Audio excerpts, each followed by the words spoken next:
এতেই ভরে যাবে পেট। কিচ্ছু না, এই একটা মশলাই পুরো রেসিপিকে সাজিয়ে দেবে।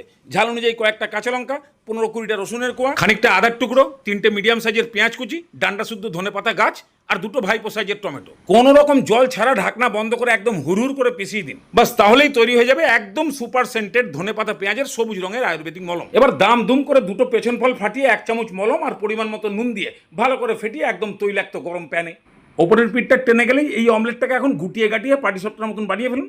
তারপরে মাঝখান দিয়ে কেটে 2 পিঠটা ভালো করে সেঁকে নিয়ে তুলে দিন। এই অমলেটের যা সেন্ট আর টেস্ট, খালি একটু পাতলা করে মুসুরির ডাল হলেই না অর্ধেক দিয়েই দুপুরের পেট ভরা ভাত সাবার।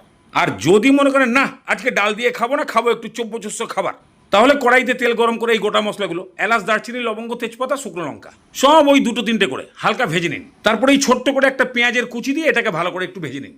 যখনই পেঁয়াজটা একটু লালচে হয়ে আসবে, ঠিক এরকম টাইপের ভাজা ভাজা হয়ে আসলে এবার সেই আয়ুর্বেদিক মলম বলুন আর পেস্ট বলুন দিয়ে দিন। মিক্সির ভেতরে যা অবশিষ্ট আছে ওটাকেও